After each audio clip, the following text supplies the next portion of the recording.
Major Sanjay Soi, it's all really up to Trump, isn't it, right now? Will Trump listen to the voices of doubt and skepticism about Asim Munir being the mediator, those voices coming in from America, or will he listen to Asim Munir and relax the naval blockade?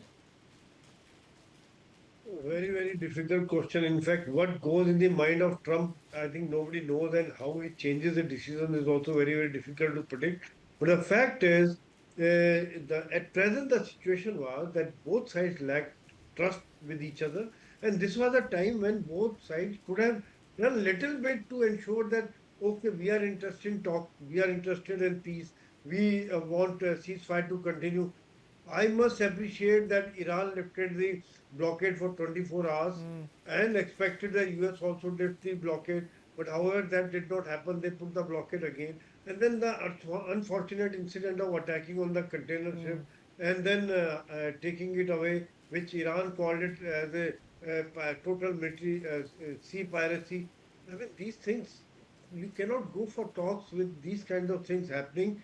And some sort of give and take has to be there, some sort of confidence building has to be there, which I felt was not there. Then on the other side, the kind of statements which were coming from USA, from the Trump side, that you have to agree to the demands, otherwise I'll flatten you, we'll attack your PowerPoint, we'll attack your bridges, we'll attack everywhere, and you have to agree. So you cannot have a talk with gun on your head, and you have to give respect. You have to understand other point of view.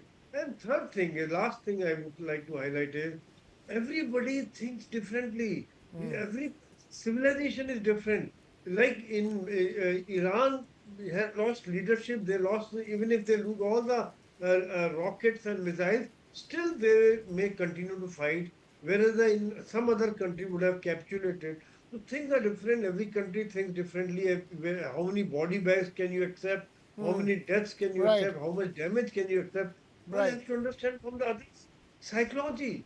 Then only you make your own strategy. That's why at present I have my doubts whether Trump will listen to Munir, Krishna. Right. What are the options left for the U.S. at this stage? It is getting overwhelmed by Iranian missiles and drones, and you also have these mosquito boats. Despite the fact that the U.S. has deployed as many warships as possible in the region, you have these Iranian swarm of boats that are overwhelming. The U.S. Naval defenses. What are the options on the stage? Because if no negotiation is going to take place without the naval blockade being taken, being removed, what can Trump do militarily at this stage? Krishna, US administration and Trump thought that by establishing a blockade, they will have a talk on, they'll have an upper hand on the talks. Like, unlike first round of talks when only Strait of Hormuz was blocked, everybody thought that, and everybody felt that Iran has an upper hand. That was one point. However, it is not working out the way they thought, and it has become a major hassle for the starting of talks for the second round. Second thing is, I think there is a desperation in the US and Iran is patience. So these two are two different things. That is where probably Trump is looking for honorable exit.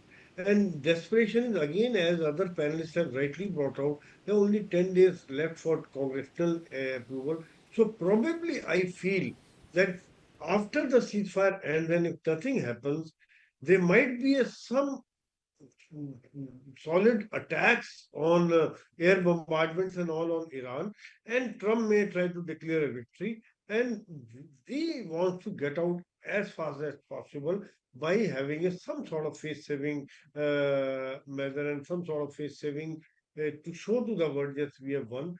And that is the desperation on his part, Krishna.